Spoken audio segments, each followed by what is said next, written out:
Hi everyone, and this is Lori back with a video that I had promised. um, as you can see by my t-shirt, this is going to be the ovarian cancer video that I had said in one of my coffee in the morning on the porch videos that I was going to do. My mother, of course, if you've been with me for very long, you know, is a 10-year fighter and survivor of stage 4 ovarian cancer. Her cancer went undetected for approximately a year, if not a little longer. Some things that I want to share with everyone today is some facts about ovarian cancer that you may not realize. The first and most important thing is that ovarian cancer is not detected by your yearly or annual OB/GYN appointments that you go to. The way that ovarian cancer is usually found is by ultrasound or a CT scan or a PET scan, and it's usually advanced stage 3 or 4 by the time it's detected. It is one of the most deadly cancers there are. It's called the silent killer, and the reason it's called that is because there are no early detection testing.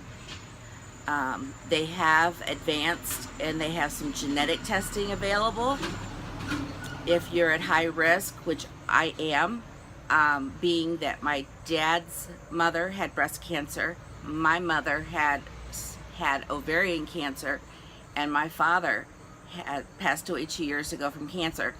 I'm in a very high risk bracket. Being that Mom was diagnosed in 2007, in 2009, actually early January of 2009, I had turned 40.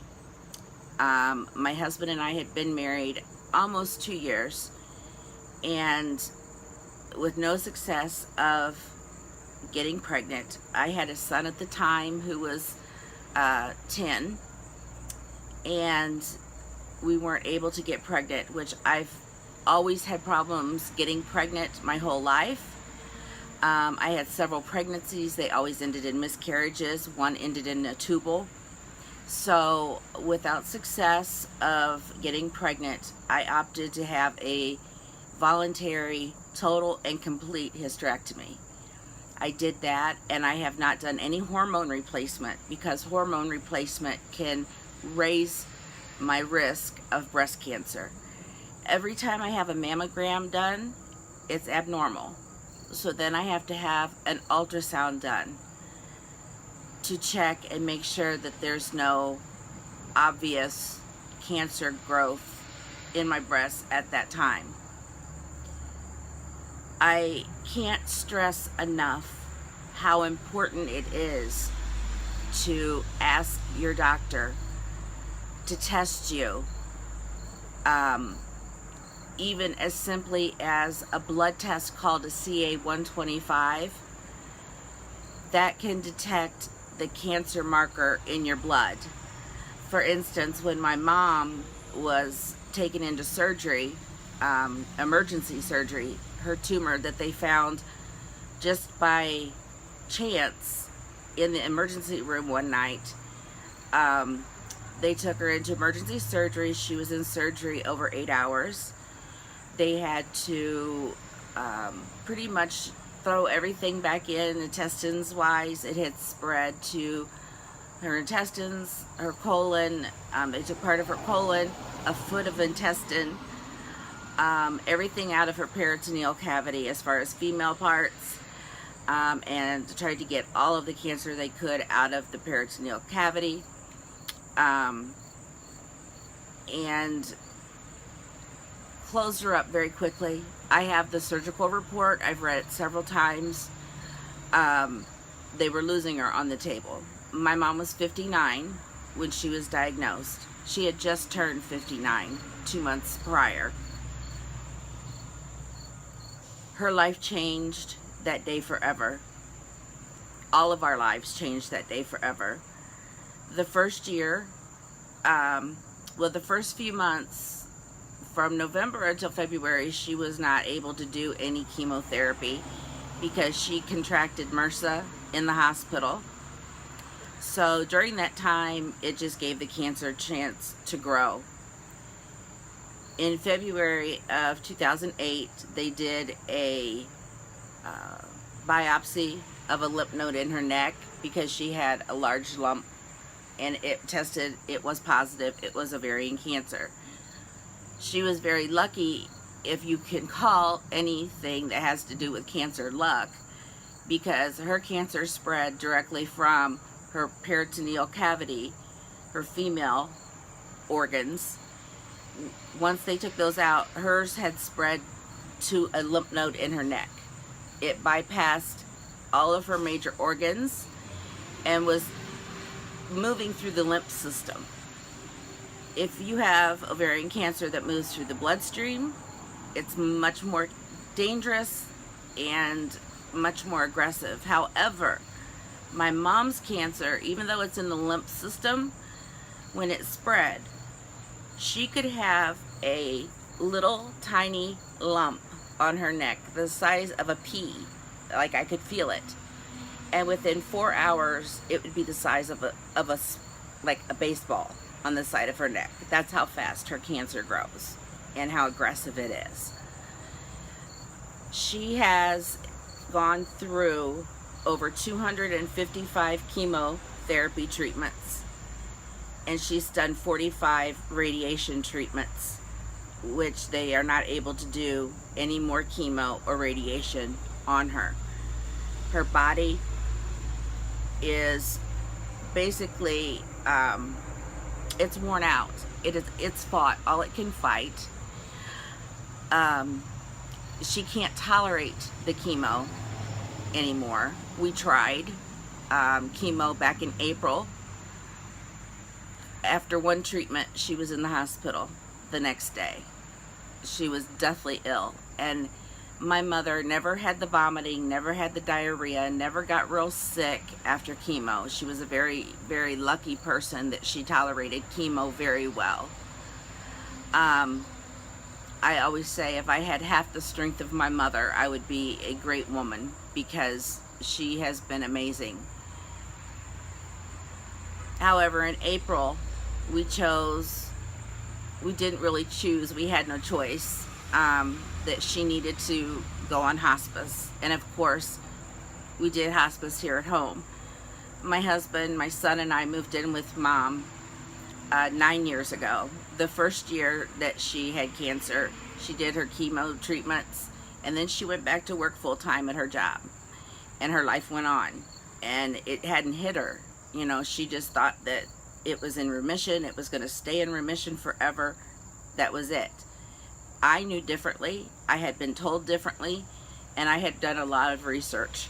I have researched all over the world treatments for ovarian cancer.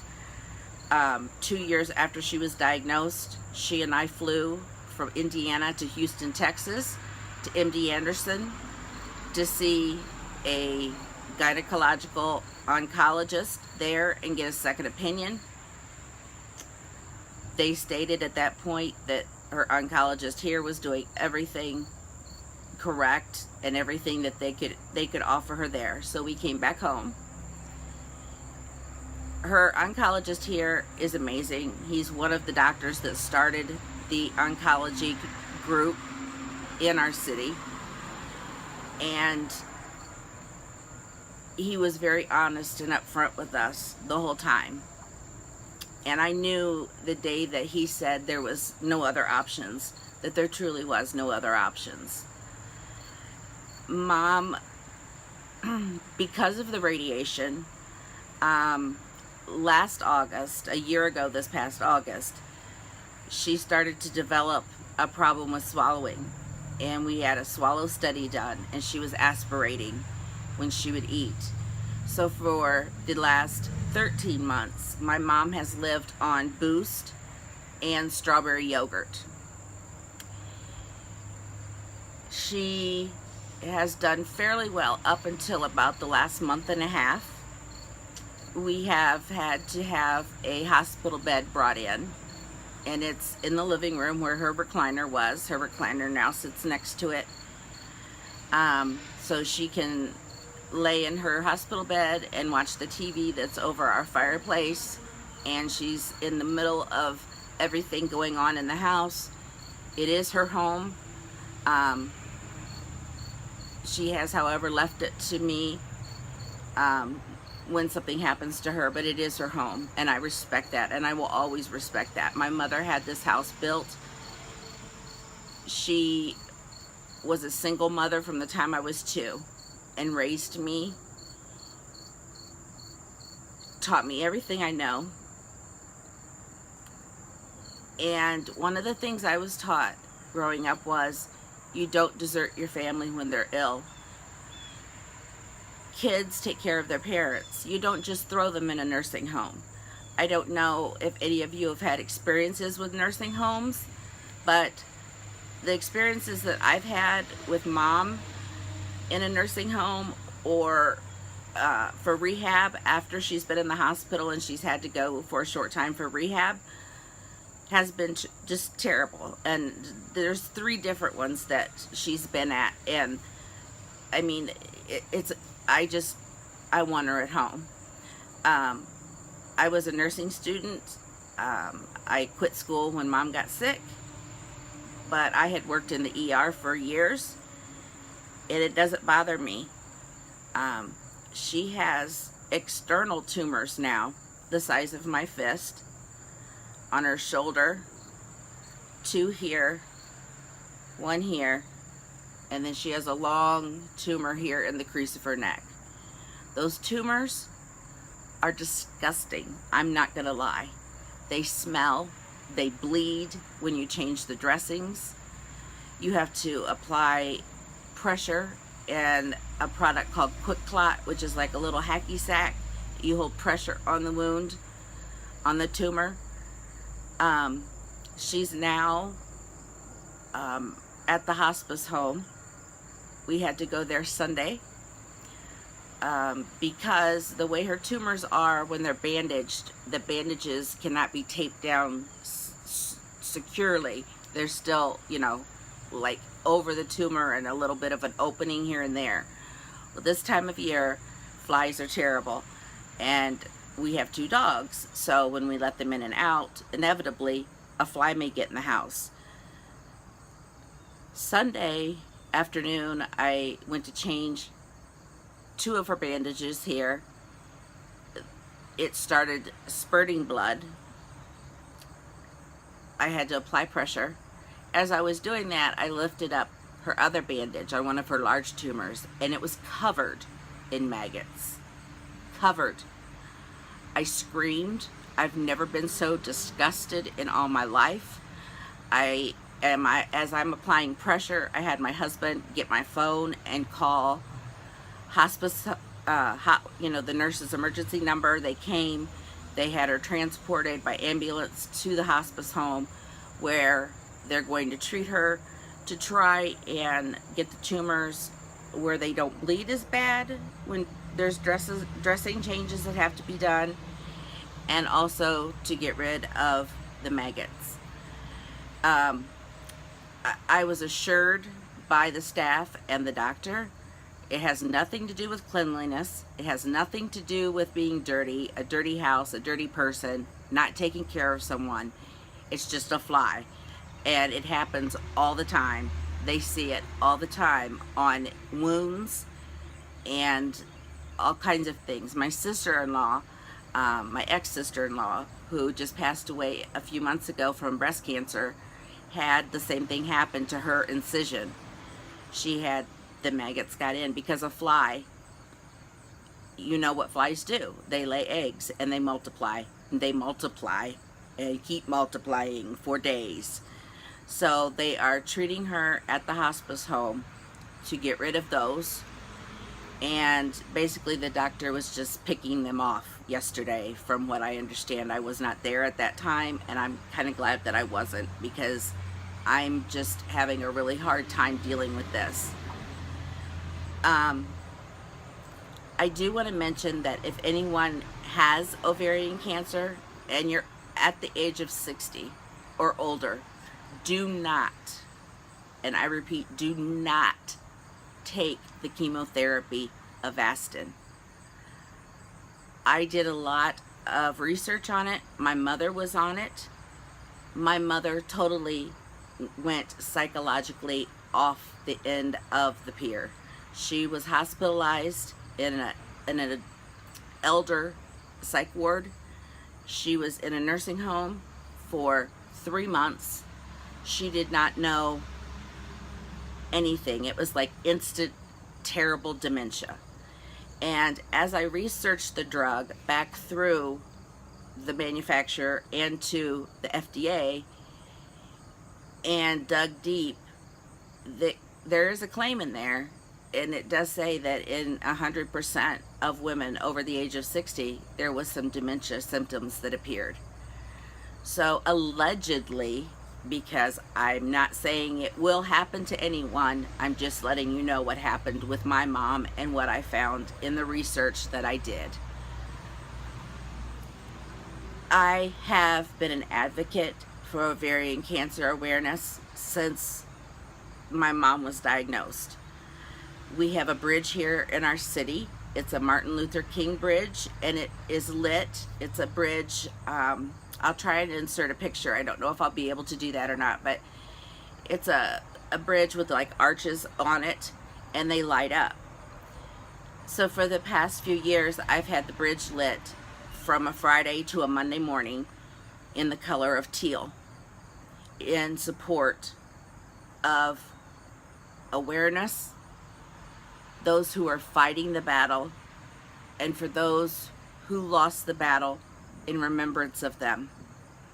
I also have, at the same time, the first night that the bridge is lit, I have a table with information and pamphlets and the rubber bracelets to give out, and my business cards that I had made up, and anything that I can do, and I pay for it all out of my own pocket, because I want to make this known. You know, everywhere you go, you see pink for breast cancer, but you never see teal. You never see teal. And I'm not saying that I'm against the pink for breast cancer. By no means, don't get me misunderstood. I'm at high risk for breast cancer. I lost a grandmother to breast cancer. I have a cousin I lost to breast cancer. I have friends that have had breast cancer. I understand. But breast cancer is treatable. Breast cancer has a much higher survival rate, much higher than ovarian cancer. The average survival rate of ovarian cancer at the time of detection is 12 to 18 months. 12 to 18 months. My mother has fought for 10 years. 10 years. I know that her time is coming close to the end. Sunday night, when we had to go to the hospice home, it's the first time in 48 years of my life that I've looked in my mother's eyes and I saw a broken woman. Her fight, her strength, her determination was gone. Being an only child, and my son being an only grandchild, she keeps talking to my husband. She's worried about me. And as you all know, I have type 2 diabetes. It's not controlled well. I have the wound on my foot with the MRSA. I have health issues myself. And she's worried about me. And I don't want her to worry about me.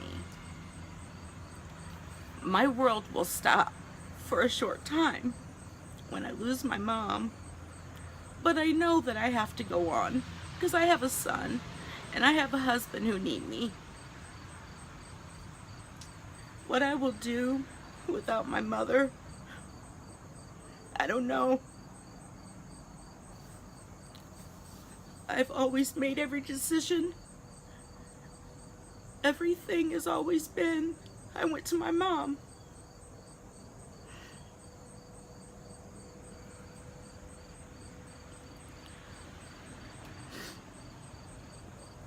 So with that being said, if you are 18 or older, please learn your family's history of cancer and the types of cancer.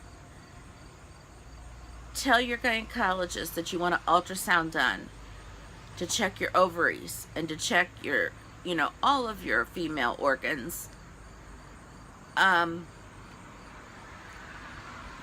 Or have the blood test done for the genetic marker testing, or the CA-125 for the cancer count of cells. Don't ignore the silent killer. So many women have ovarian cancer. Gilda Radner is a perfect example. She was a wonderful, wonderful person. She was on Saturday Night Live. I remember I was young and she passed away from ovarian cancer.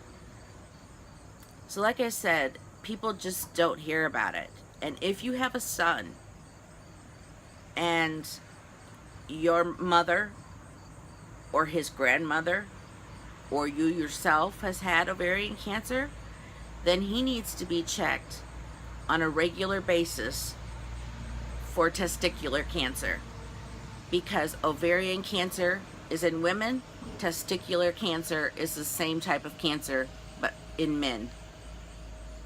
Makes sense. Your ovaries are basically testicles if you were a male.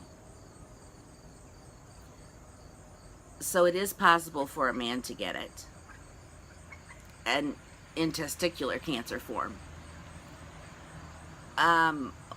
One more point that I want to make is, don't let your doctor tell you you don't need to have it done.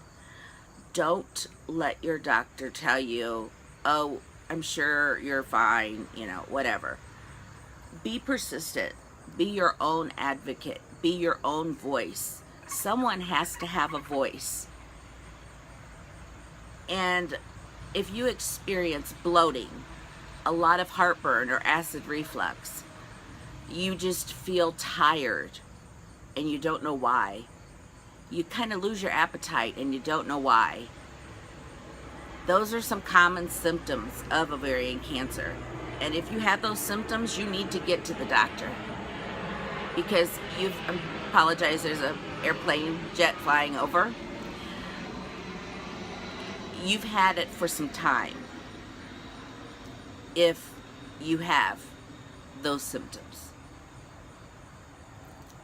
So with that being said, I have a Facebook group. It's called Turn Facebook Teal for September for ovarian cancer awareness, I believe, or Turn Facebook Teal for ovarian cancer awareness. Feel free to request to join the group. There's a lot of nice people in the group, a lot of people that need support, and we're there to give support to one another.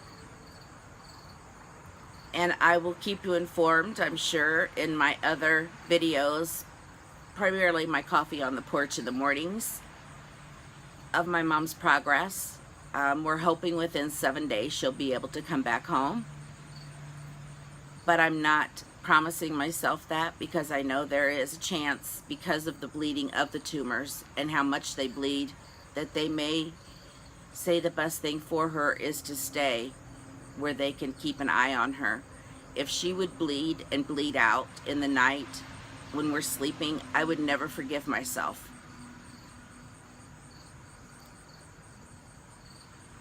Please, if you have a loved one, share this video, share this information. Look it up. Google ovarian cancer. Educate yourself. Don't become a victim to this silent killer. Do not become a victim. With that being said, I'm always available at my email address, which will be down in the description box. If you want to email me and you have questions or comments or concerns, feel free. I'm always here. That's what I do. I advocate for ovarian cancer. And I will continue to do so after my mother is called to her home with our Savior, our Lord. I hope you all understood and gained some knowledge from my video today. I know it's not a happy, upbeat video, but I feel it's one that's very important. It's very important for women to know. So with that, I will close, and I will see you soon in another video. Thank you so much for your support, your time, and your love. I love you all very much. Thank you. God bless.